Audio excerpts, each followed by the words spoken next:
Proverbs chapter 5. We've made it as far as about verse 15, 17, somewhere in there. The whole chapter, this whole chapter in Proverbs chapter 5 is about sexual immorality, the immoral woman, the immoral man. Solomon is talking, Solomon is talking to his son, and so it's always my son. But, if you have a daughter, if you are a daughter, this applies to you also. Be on the lookout for this immoral woman, this immoral man. There's a cost to following them. There's a cost to running after them. And, it's interesting in verses 12 through 14, it talks about the regret that comes after that time. I didn't listen. I knew better than this. I was trained better than this, but I slipped. I fell into it. I ran after that anyway. And, I was just fooling around. And now it's trapped me. Now it's cost me. And, how many of us have heard stories about that?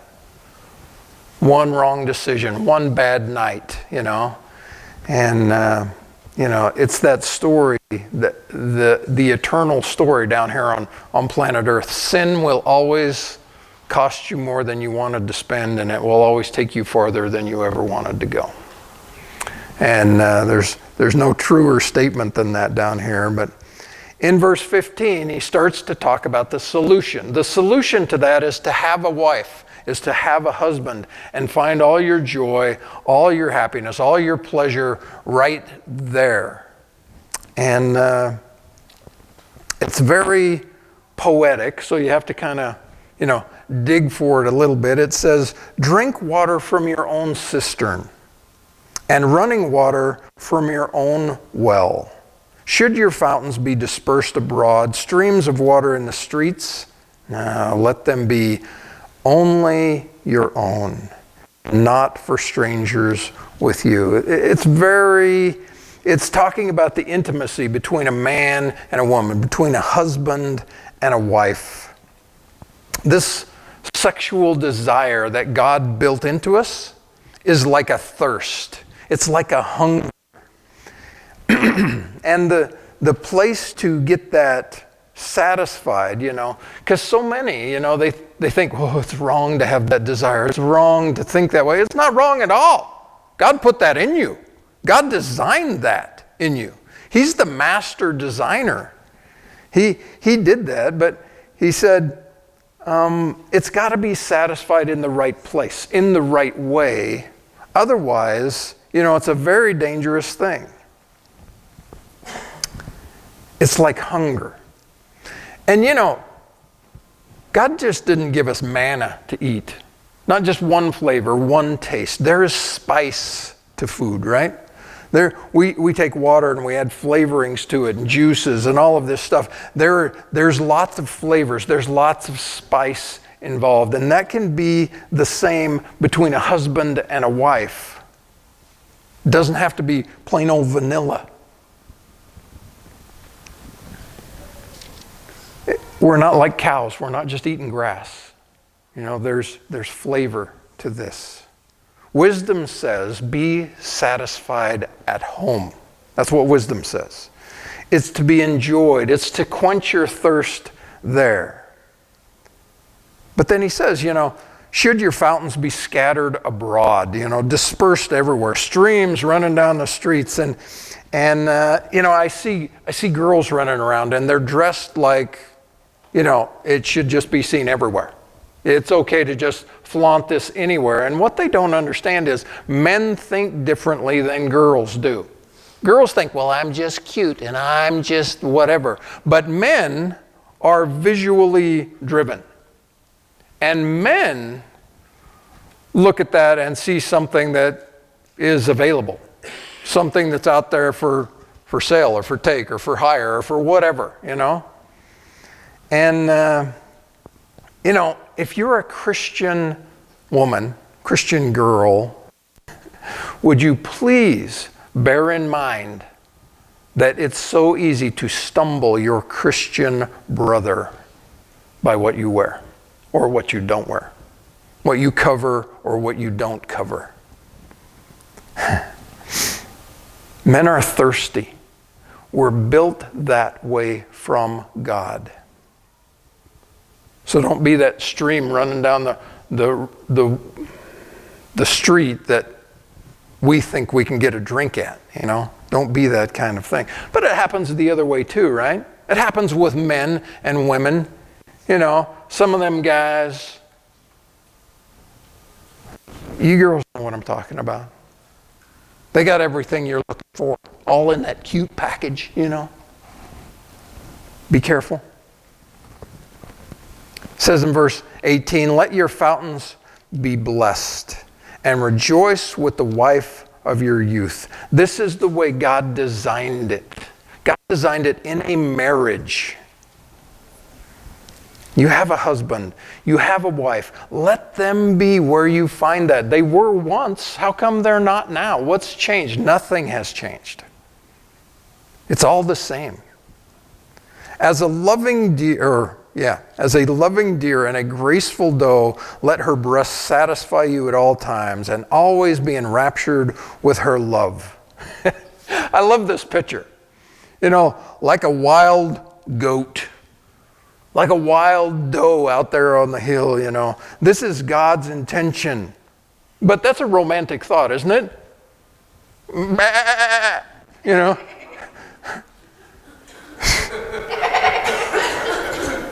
Now, there are some religious groups out there that tell you that, hey, this sexual thing, it's only for procreation. You're not supposed to have any fun with it. It's not supposed to be pleasurable. It's supposed to be confined to this little tiny thing. I don't know what book they're reading, but that doesn't happen with me, and it doesn't happen in this book.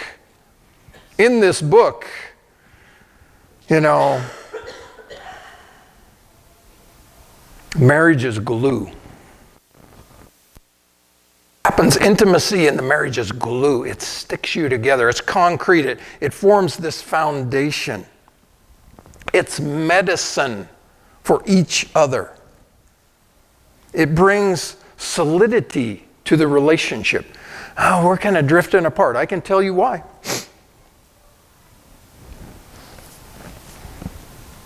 There's a strong bond that this thing forms, this intimacy, this God-designed intimacy between a man and a wife. A well-watered man,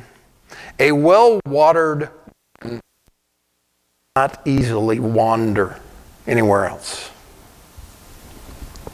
It says in 1 Corinthians chapter 7, the wife does not have authority over her own body, but the husband does. And likewise, the husband does not have authority over his own body, but the wife does. Do not defraud one another by not submitting to one another, except with consent for a time, that you may give yourself to fasting and to prayer, and come together again, excuse me, so that Satan does not tempt you because of your lack of self-control. What it says here is, guys, girls, when you get married, you have given your body to the spouse. That was the agreement at marriage. If you didn't agree to that, you shouldn't have got married. And if you're married now, you don't own your body. He does. And you don't own your body, she does. You get that? Understand that? So many people don't. It's not yours any longer. You gave it away. You willingly said, I do. I give this thing to him. I give this thing to her. You know, sex isn't to be used as a manipulation tool. Well, he hasn't treated me good, you know. So it ain't happening. I'm going to hold him hostage. That's just wrong. Guys, you're supposed to let her and her body satisfy your eyes. And you guys have wandering eyes? And you guys have lust in your heart? You know what you're supposed to do with that? Find satisfaction right there. Right there. Girls, same idea. Notice these words that are used in this passage. You're to rejoice in this intimacy. You're to be enraptured in this intimacy. You're to be satisfied. Do you realize that's God's purpose in the design between the male and the female? That's the purpose of it. Enraptured, satisfied, rejoicing about it. That's a great picture. That's not, oh, it's only for procreation. It's only when you're going to have kids. No, it's not. It's for fun. It's for joy. I know some marriages where it's not being shared. And the only word I can come up with is fool.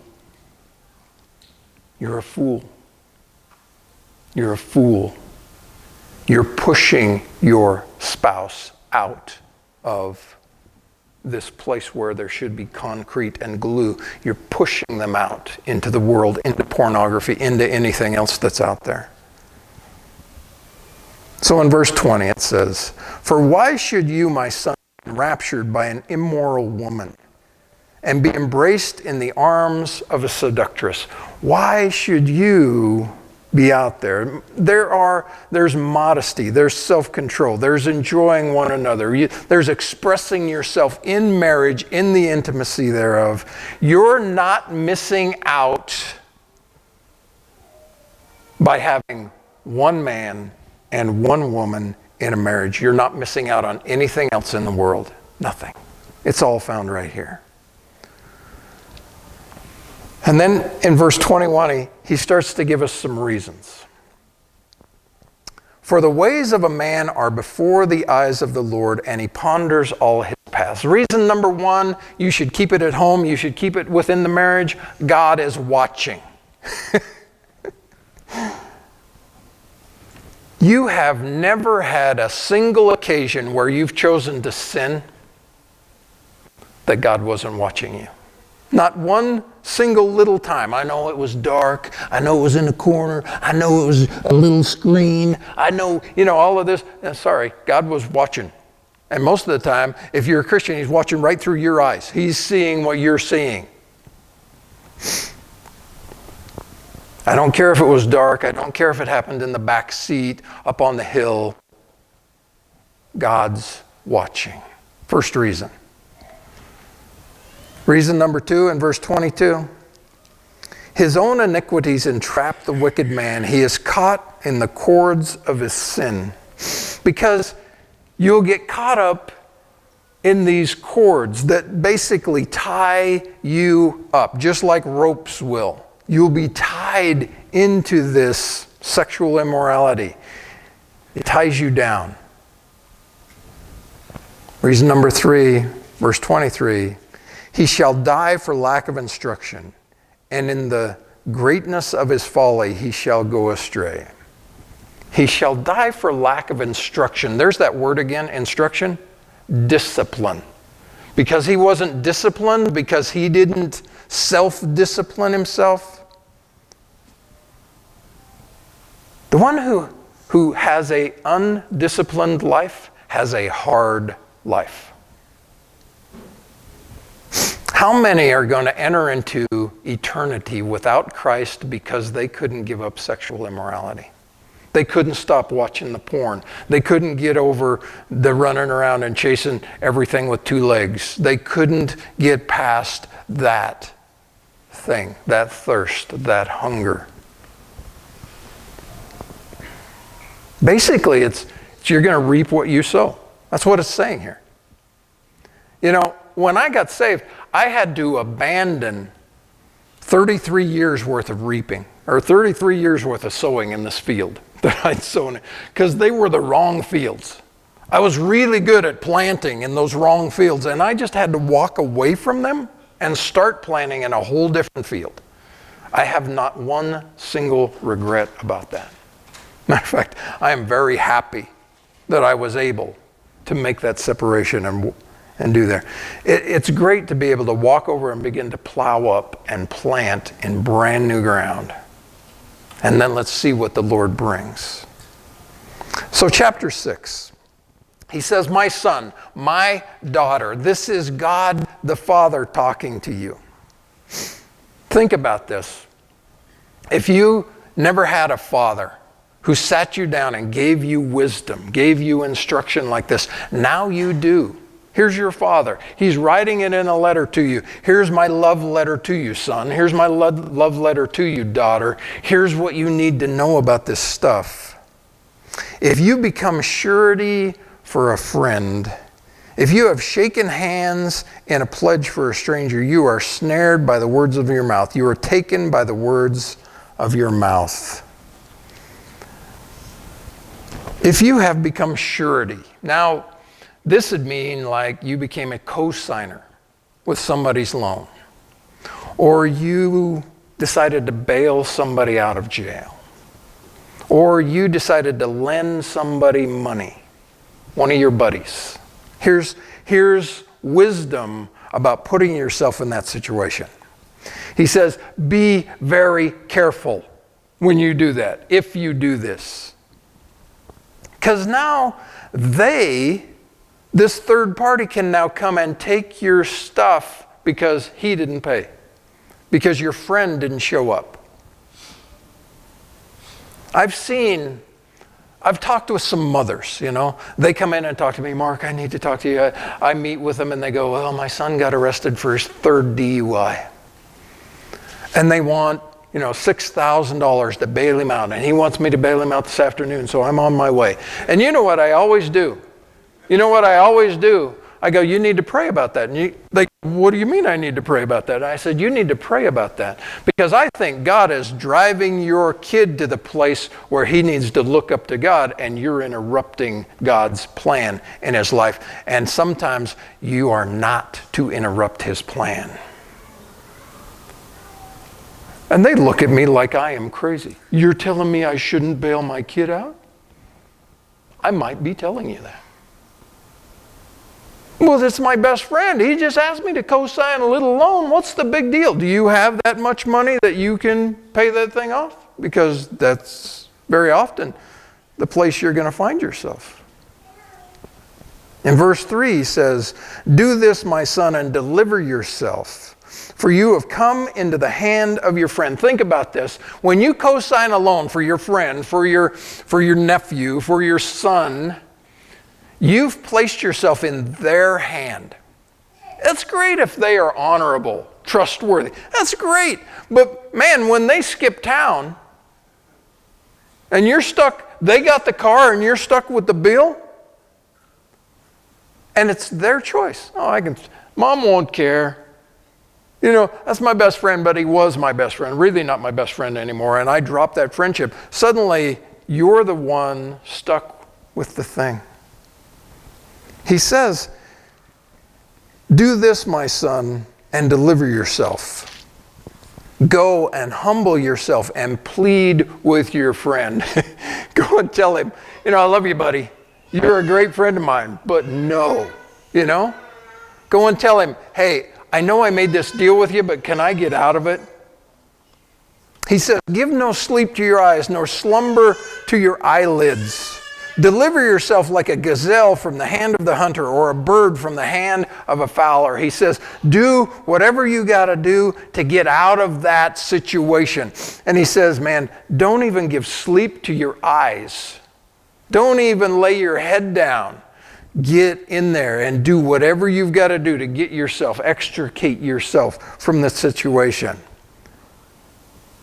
Have you ever watched those wildlife shows and they want to capture some gazelles or something, and so they put up that big net, big posts in the ground, and then the big net, and then they kind of chase the gazelles around and drive them into that big net, and the gazelles will get in that net, and within 30 seconds they're just sitting there. They're not fighting anymore. They're just sitting there resting. And then the guys walk up, right? The trappers. They walk up and they approach the animal, and as soon as they touch that animal comes crazy, right? It's kicking, flapping, doing whatever it can because it understands this is life or death. If this guy bites me, I'm as good as dead. He says that's the way you need to extricate yourself from this situation. You need to do whatever it takes.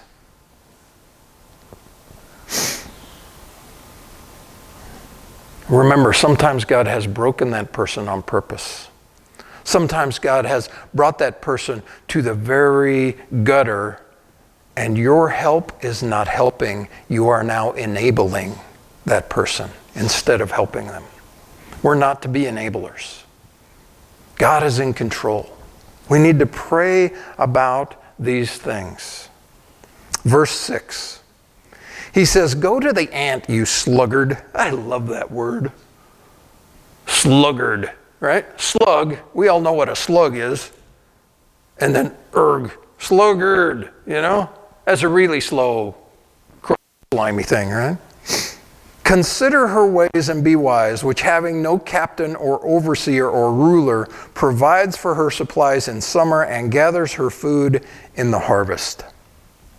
The sluggard, the lazy man or lazy woman.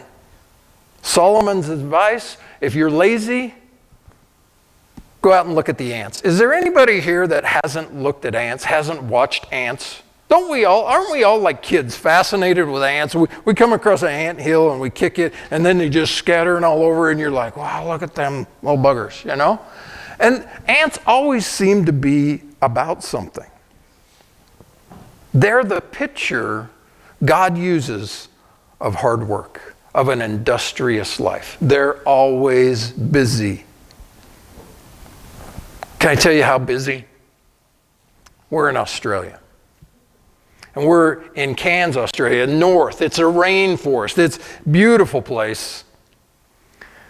But there's stickers all over our apartment says, don't put any food in here. Make sure food's in a airtight container, all this stuff, because there's bugs everywhere, And there's little lizards crawling around. There's stuff everywhere, And so we go out for the whole day, and on the way home, we stop, and I buy some chips, and she buys some caramel corn, something, and we eat some of it, and then go to bed. The next day, we're going to go out on the Great Barrier Reef, and so I'm looking around, where can I put this? So I put it in the microwave. Surely it's safe in the microwave, right? We go out all day. Great Barrier Reef, it's great, it's beautiful. Come back in, just dirt tired. We fall into our chairs. I'm like, I got chips. I get up and get my chips, and she's got, can I get my caramel corn? I bring it to her. We're sitting there eating, and it's about 5 or 6 handfuls in. That my wife goes like this. And I'm kind of looking at her in the middle of my chips. And suddenly she like drops the bag and gets up and she starts, what is going on? Ants. These little tiny ants. They were all over in her caramel corn. If you want to know what ants taste like, she probably knows. They're a delicacy in Europe somewhere, Not so much in my mouth, but in hers apparently. And so I go over to the microwave, and I see ants in the microwave. I see this line coming down over the countertop, down, around, over, and out the door. There must be 1 billion ants. And then I look in her bag. I pick up her bag, and it is just a swarm. It's alive. There's millions of ants in this thing. And I'm like, all right, now I think I need to take a shower, The ants, they're industrious. They smell something, they know something, they're there. They're going. Whatever it takes. Sometimes we, people, we want to do the least we can do to get by, don't we? I mean, is that in you as much as it's in me? Oh, I can put that off, and I can do half of that today, and I can, I'm kind of that guy. And I read this story about this Navy SEAL guy. He's a very popular writer. And he talks about discipline. He says, the number one thing you need in your life is discipline. So he says, I'm in the Army, and I want to be in the Navy, I guess. And he wants to become a Navy SEAL, so he goes to SEAL team training, And in SEAL team training, you get up. When they tell you to get up, you get up, and your bed is the first thing you do. It is made square corners, pillow in the center, all this stuff. And he says there's 4 guys come in every day and inspect your bed. 4 guys. And he says they train you every day. You make your bed. Every day you make your bed, because this is the first accomplishment of the day. And once you have the first accomplishment done, now you can move on to the second accomplishment. And he says, even when you have a terrible day and didn't accomplish anything, you come back home, you come back to your rack, and you have a freshly made bed to get into. That's classic wisdom, by the way. Classic. We know it. We just don't really want to do it. I don't mind getting into an unmade bed. Doesn't bother me at all. Yeah. You don't mind not accomplishing things either, do you? Are you a fool or are you wise? Here's this picture. Now it says about these ants, they have no supervisor. There's nobody there. Nobody there blowing a trumpet getting you out of bed. Not for the ants. They just get up. There's nobody there pushing them out the door. You've had 2 cups of coffee, now go, None of that stuff going on with an ant. The seasons don't matter to the ant. They don't have a snooze alarm. I can hit it. I'll get 15 minutes more or 11 and a half minutes more, whatever it is, I just keep hitting it. And pretty soon I'm 3 hours late for work because, I don't mind hitting it. You never see an ant taking a coffee break. You ever do that? You're checking them out and there's a couple guys over there. Look, they're just leaning on shovels. What's going on there?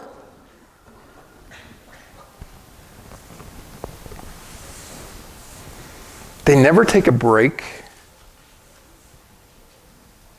They have wisdom and foresight. They know if they're not at it today, they won't eat tomorrow. They know that.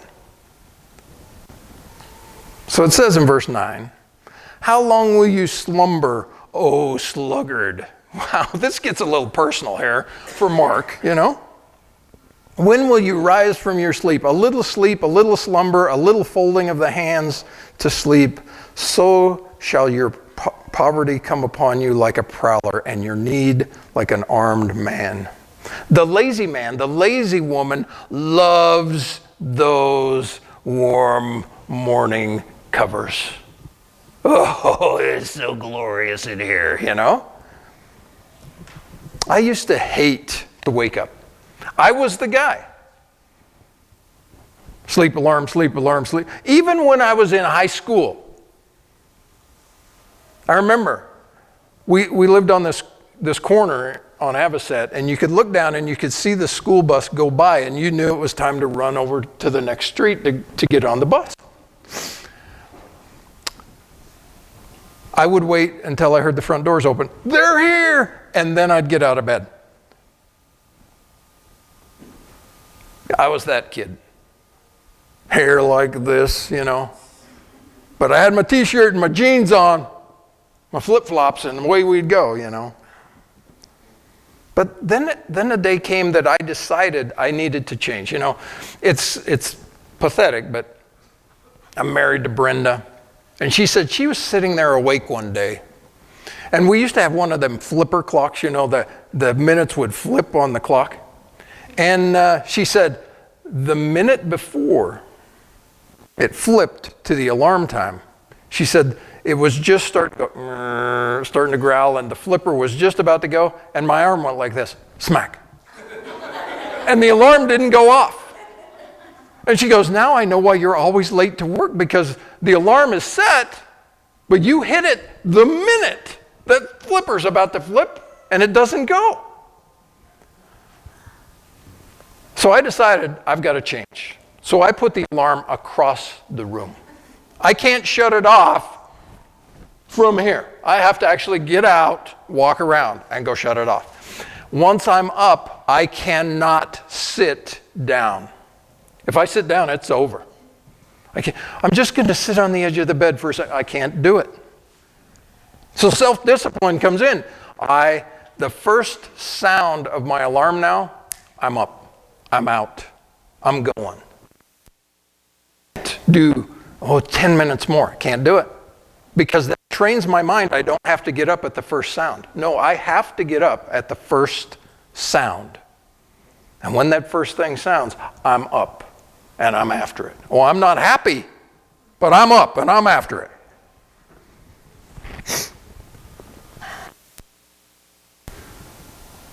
Many Christians pray for blanket grace, don't we?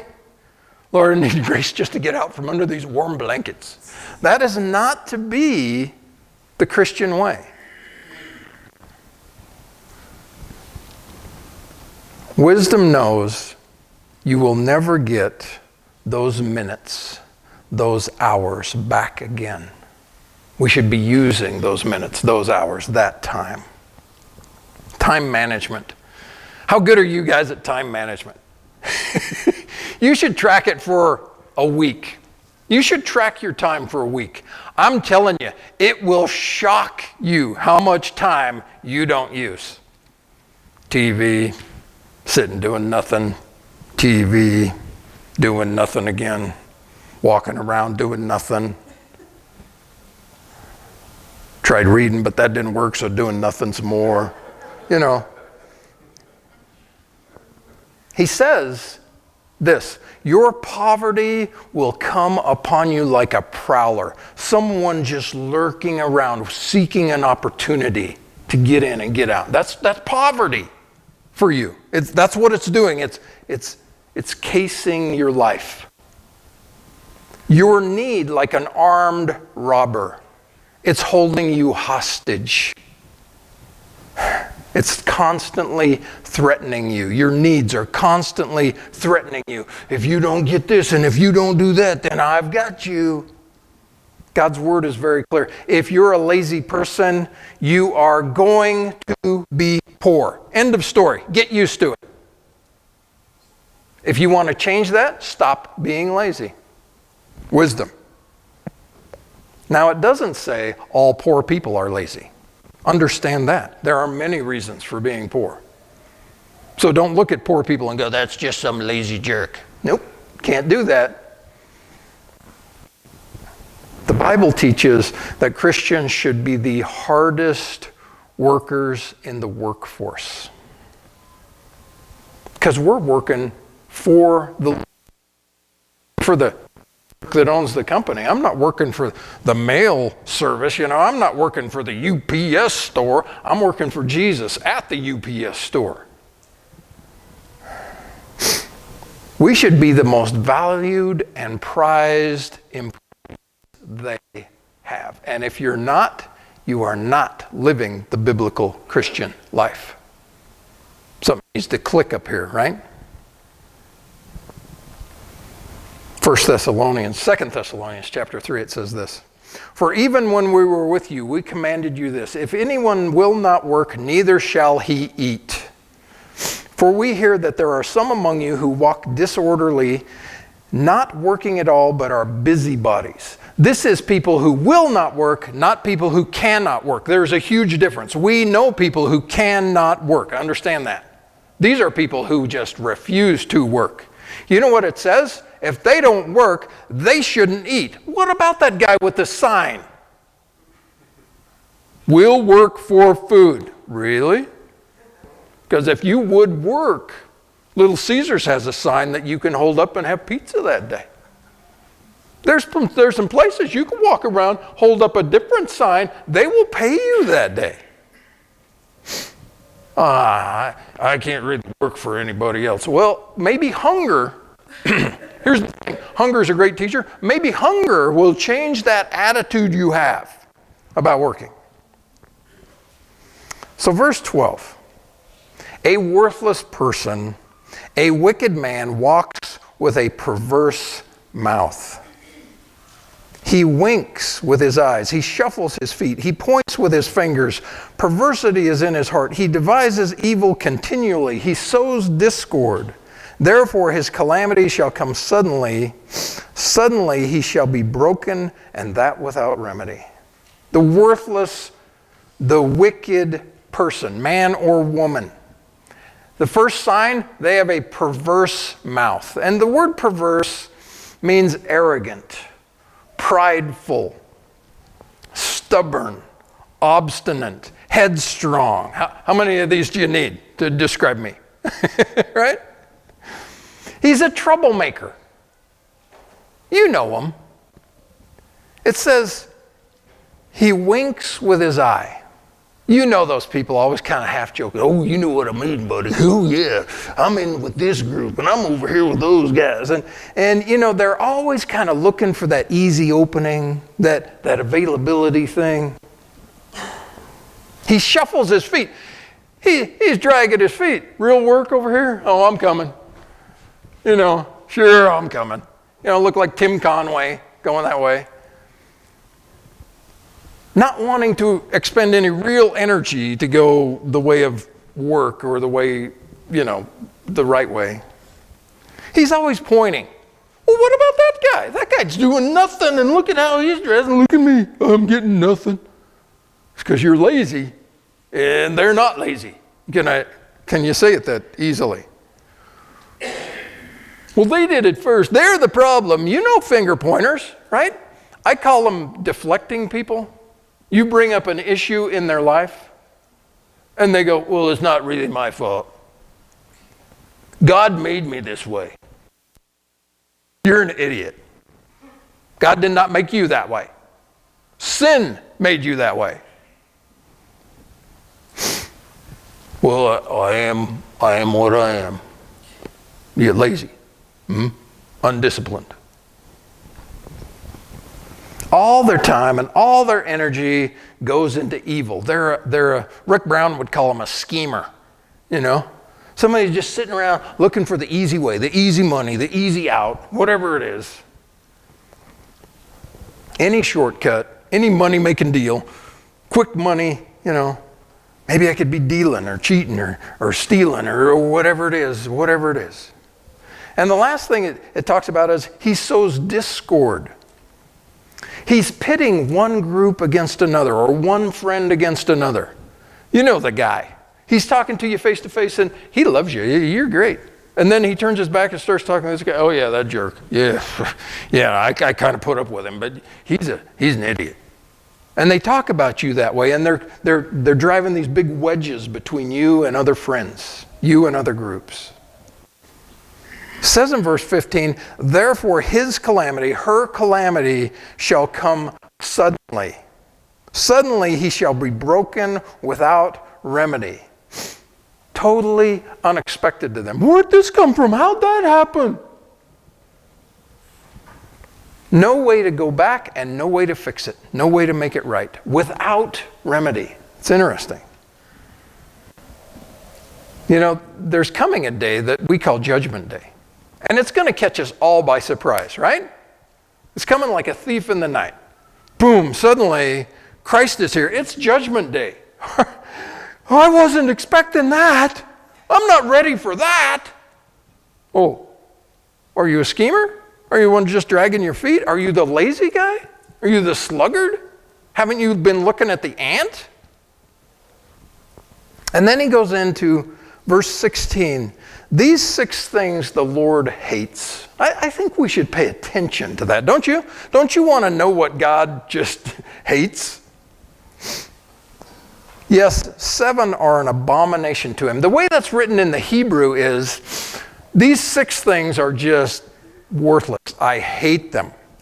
But the 7th is the king of them all. The 7th is the worst of them all. So it says this: a proud look, a lying tongue, hands that shed innocent blood, a heart that devises wicked plans, feet that are swift in running to evil, a false witness who speaks lies, and one who sows discord among the brethren. Now notice this. These 7 things are the worthless person we just talked about. They're the worthless man or the worthless woman, the lazy one, the one who doesn't really want to do what God wants him to do. A proud look. Someone with their nose in the air. They got that arrogant stature to them.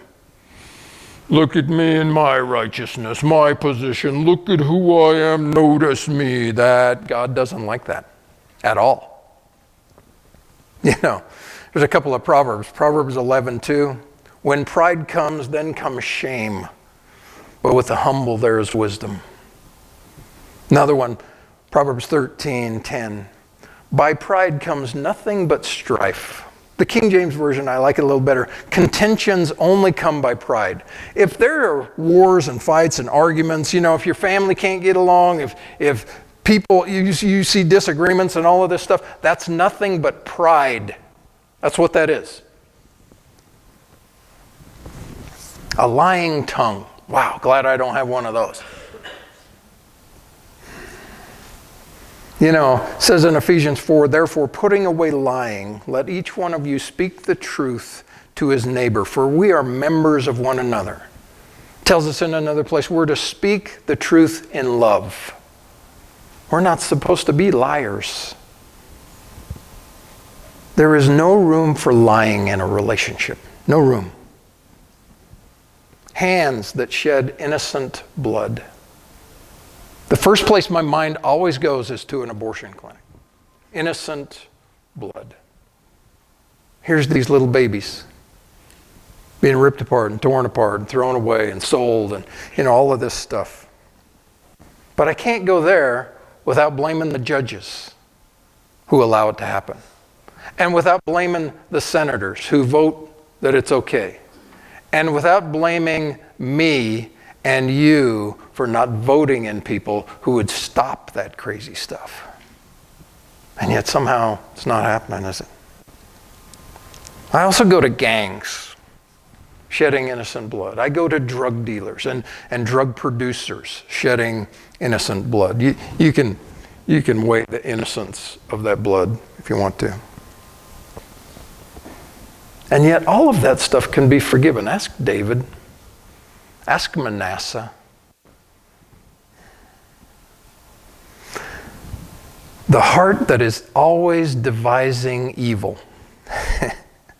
Always cooking up something. Always got their imaginations going, oh, if we could just pull this off, and if we could just get in there, some evil thing would happen, and we'd be good. Feet that are swift towards evil. And it has this idea that they're slow towards what's right. Right? Running towards evil. Oh, man. I don't even want to cross the road to do what's right. I have another story, sorry. I'm 16, 17 years old, high school. We're going to have a party. Somehow we've managed to gain some alcohol. And me and my buddies, we're chasing all over town. We're going to have a great alcohol party. So we're buying little champagne cups and, plastic ones. And, everything you need to go up on the hill and have this great party. And we're driving down 17th Street, and there used to be a savings center there on 17th Street. And my buddy pulls in, stops.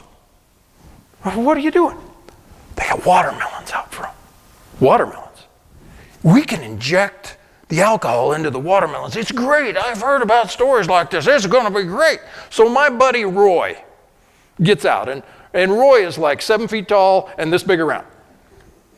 He's very unique. You couldn't miss Roy if you had to. Long blonde hair. Of course, we all had long hair then, but long blonde hair. And you see Roy. And he runs, kind of prances across 17th Street, right? He grabs 2 big old watermelons and he comes running back. We can't buy, the watermelons are going to cost you like $1.20 a piece. $1.20? Why would you do that? They're free for the taking, All you got to do is run across 17th Street and run back, and we're out of here. We would do anything for evil. We wouldn't cross the road for good in those days. A false witness, one that tells lies. We're to be witnesses of what? Of truth, of Christ, of righteousness. A false witness twists the truth for his or her own gain. Now think about this. The false witnesses that accused Jesus, you know what they did? Well, he said he was going to take this temple and tear it down, and in 3 days he could rebuild it. And they twisted his intent. That made them false witnesses. Just twisting the intent of the story. And one who sows discord among the brethren. This is the biggie. This is number 7. This is the one God really gets aggravated with. Bringing division, causing division.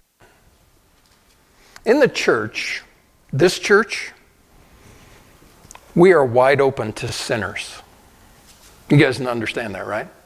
The doors are wide open. Any sinner, alcoholic, drug abuser, porn user, whatever, can come walking in here and sit among us. Because guess what? We are all sinners. Anybody an exception to that in here?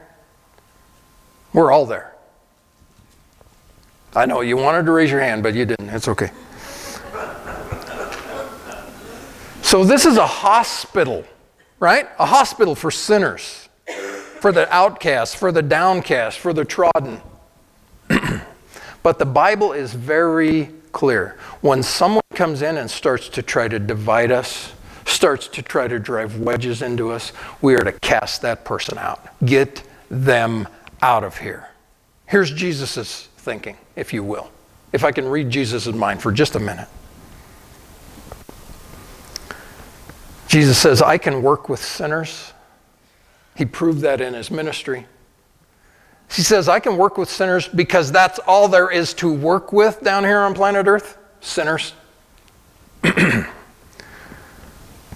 But he says, I will not allow divisiveness to come in and split my fellowship, my family, my friends. I will not allow it.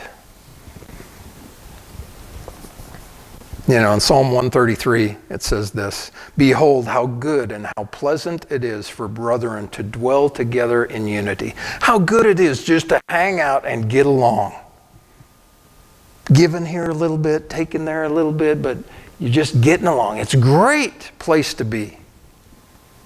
But then in Proverbs 22:10, it says, cast out the scoffer, and contention will leave. Yes, strife and reproach will cease. What do you do with the scoffer? You get him out of here.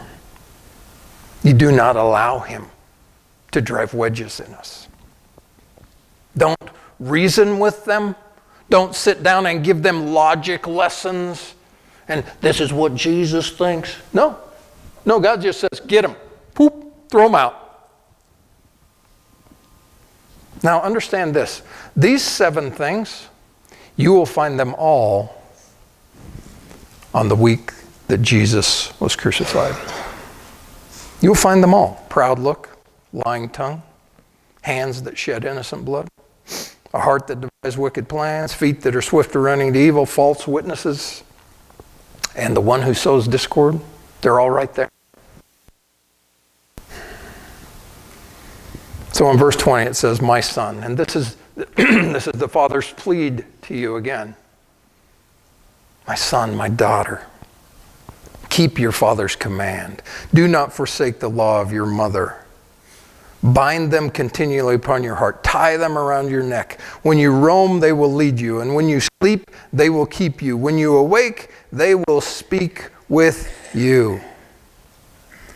For the commandment is a lamp and the law a light. Reproofs of instruction are the way of life. Wisdom is to be passed down from parents to children. Now, if that didn't happen in your case, here's your Father, God, passing it down to you. He says, bind these things upon your heart. Notice that where? on the deepest part of you. Make sure they're tied around there. Make sure you're walking and they're not loose. Wear them around, which is the idea of demonstrate them openly. Why? Because at night, when you're asleep, they will keep you. They will guard you. Literally guard over you. I like that idea. And in the morning, when you wake up, they will talk to you. Any of you guys wake up like me? I wake up, go out, get in my chair, open my Bible, and I read. And it talks to me. This is the talking book, by the way. It says, the commandment is a lamp and the law a light. Doesn't that sound familiar to you? You know, almost like Psalm 119. Your word is a lamp to my feet and a light to my path. What you've got to understand about that is they didn't have neon lights. They didn't have, things like we're used to. What did they have? They had a little oil lamp, a little flame on it, giving off some light, and they had the sun. And that's the two things he's talking about. It's a lamp. It's a lamp. So when it's dark, you've got this little lamp that's casting a little light out there. And then in the day, it's like the sun giving you all the light that you need to walk in this dark world. And then he adds one more thing. There at the end of 23, he says, reproofs of instruction are the way of life. Ephesians 5:13 says it this way. But all things that are exposed are made manifest by light, for whatever makes manifest is light. Whatever manifests good and evil in you, that is actually light manifesting that. The police pull you over. You're speeding, that is light coming into your life. You don't look at it that way, right? Oh, but that was bad. No, that was light.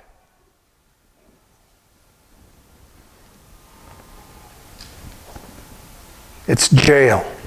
It's the police. It's the court.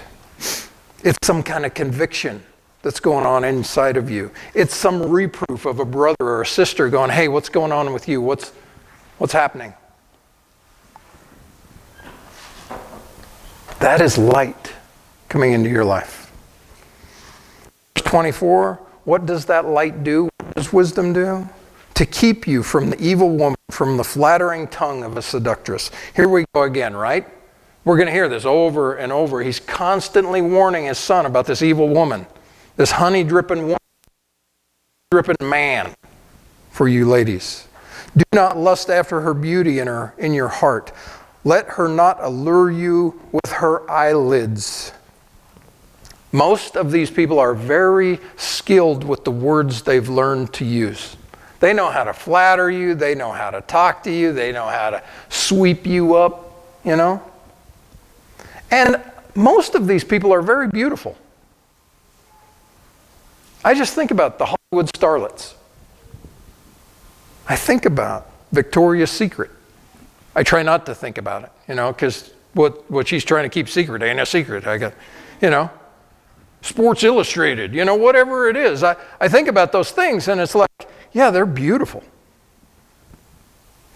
But the warning, lust starts in your heart.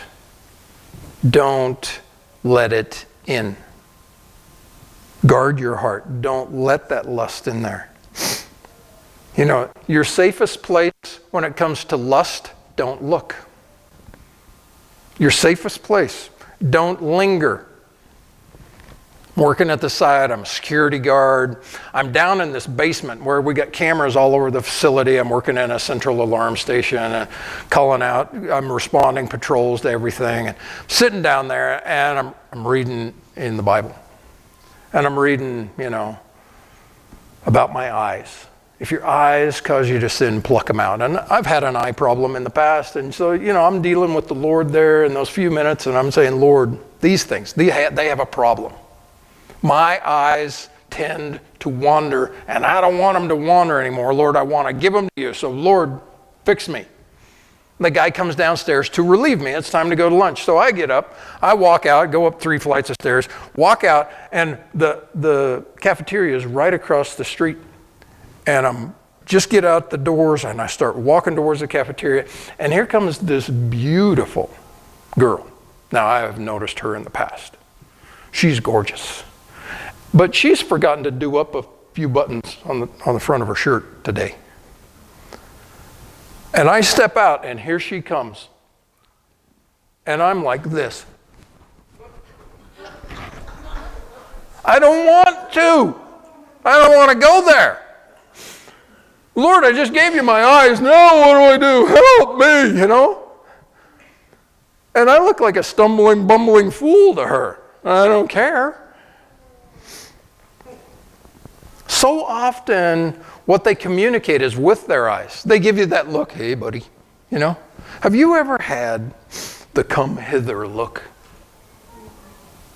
I'm kind of glad. Never had that, It's a seductive gaze. It's a little wink. Marry somebody, you guys who aren't married, married somebody who is going to be there through thick and thin, who is going to stay there with you and take care of you. You guys know, 17 years ago, we had a little wreck out on the highway in Wyoming. And in the first few weeks, my wife was sleeping 22 hours a day. She had no energy. She had a brain injury. Didn't know how it was going to go for her. There was a lot of stuff up in the air. And I'm sitting over there. I got this big neck brace on, and I'm leaning in my chair because I can't really get up and wander around either. But I'm sitting there thinking, I wonder how I'm going to take care of her the rest of my life, because there was no chance I was leaving her. I wonder how I'm going to take care of her. And then most of you guys know that she got better and I never did. And I wonder how she had those same thoughts. I wonder how I'm going to take care of this jerk the rest of his life, She never left me. Even when she got that big check with those zeros on the end of it. We're sitting there at the lawyer's office. Here's this check for the settlement for the thing. What do you want me to do with it? And I said, give it to her. Well, I can't really do it. I didn't ask you to give it to her. I told you, give it to her. Well, that's unheard of. Why would you? Dude, that's dangerous. Not for me, because she is my life. I trust her with everything I have. And the lawyers were shocked. They had never been in a room like that, because I totally trust her. Marry someone that's going to take care of you the rest of your life. That's the most important thing. Not eye candy. Don't go out there looking for eye candy. You guys know what happens to eye candy. Your eyes start to hurt after a while. Verse 26, for by means of a harlot, a man is reduced to a crust of bread. What a great illustration, isn't it? And by an adulteress will prey upon his precious life.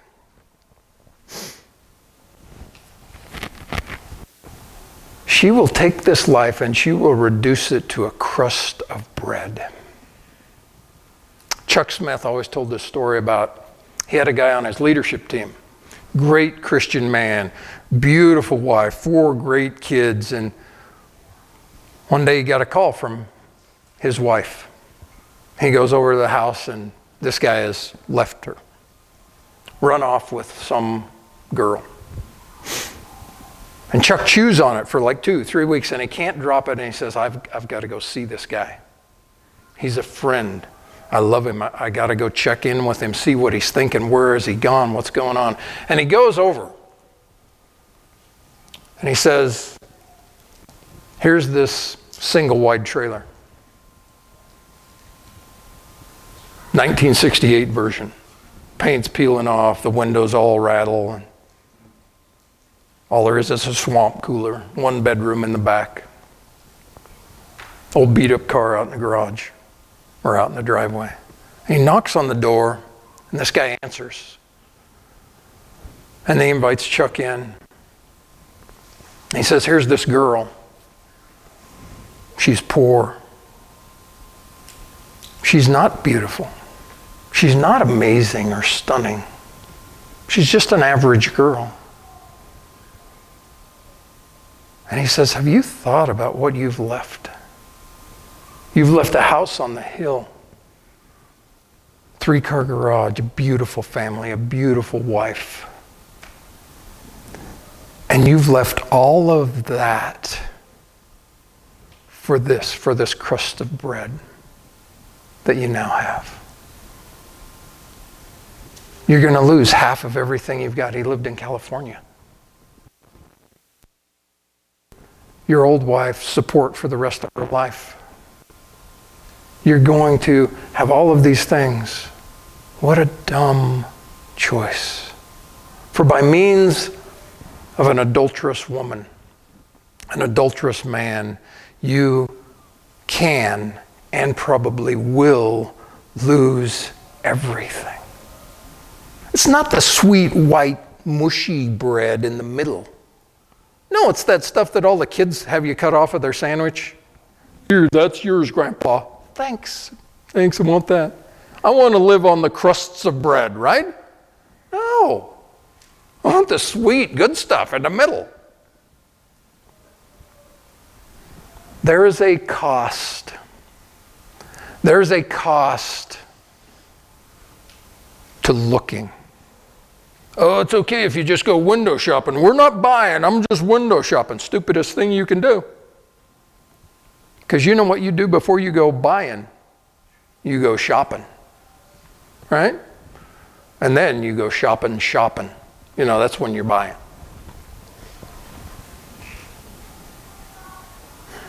There's lots of wisdom in Proverbs. Unfortunately, I've had to walk through many of these stories because I didn't have any wisdom before I got saved. But there's lots of wisdom here. One of the wisest things you will ever do is read Proverbs every day. Figure out what day of the month it is. Read that proverb. Oh, it's the 5th. Let's read Proverbs 5. Read that. Think about it. Walk through it in your day. Man, it will keep this thing shut. It will keep these things kind of narrowed in, you know. It will help straighten this thinking out. It'll do all kinds of wonders in your life if you allow it, if you treasure it, if you bring it in.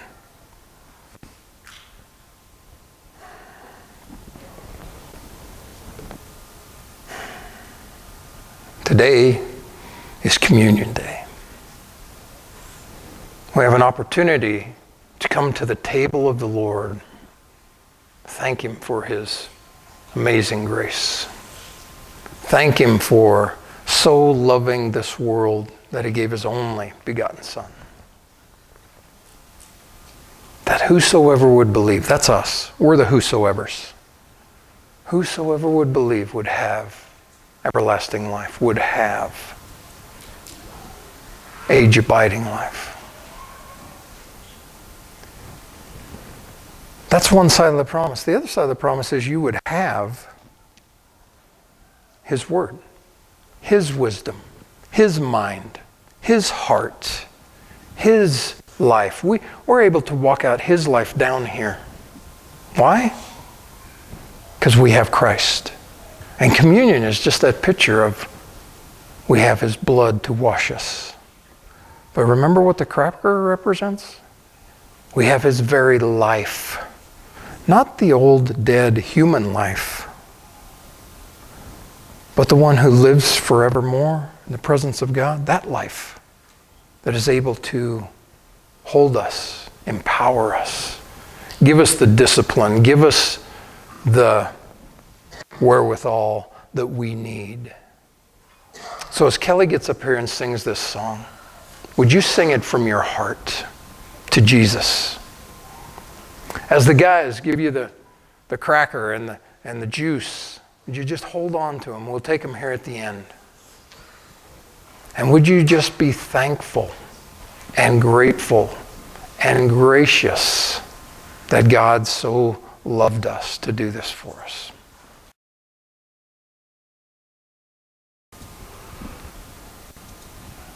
Jesus so loved you. I love that word, so.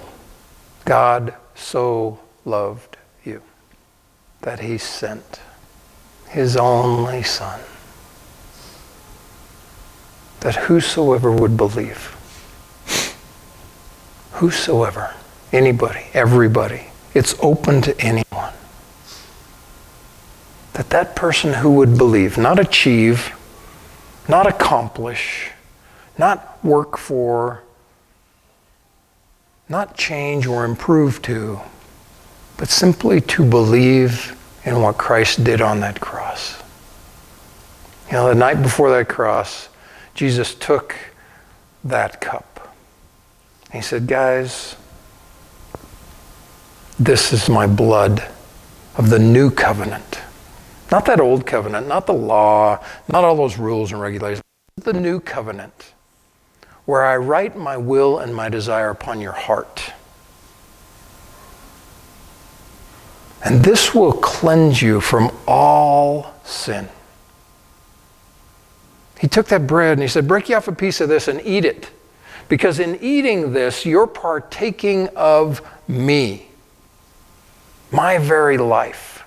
Who doesn't need more Jesus down here to walk in this fallen world, to get through the hard things that God gives us, to come out at the end of the day and be able to bow your head and say, Lord, we did pretty good today.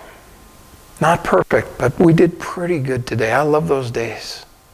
Usually it's the days I sit on my chair and do nothing. I did pretty good today, Lord.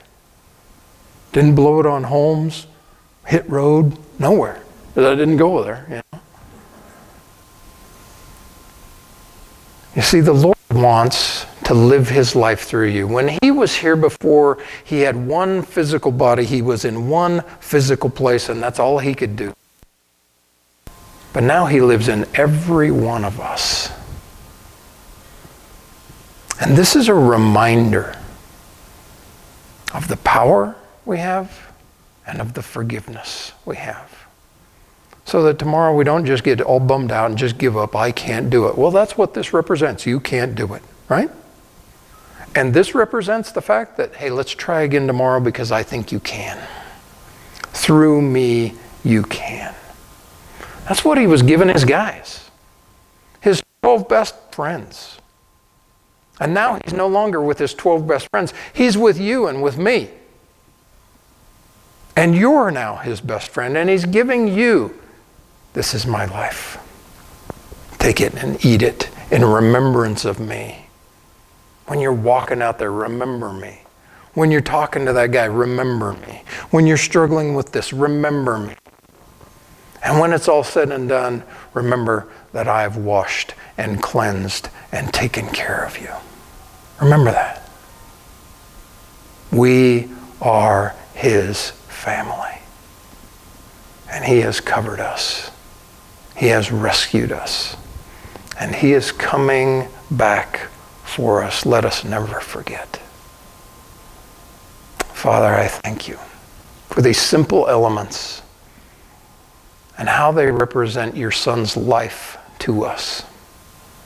Lord, that as often as we eat and as often as we drink these things, that we would remember him and remember his soon return.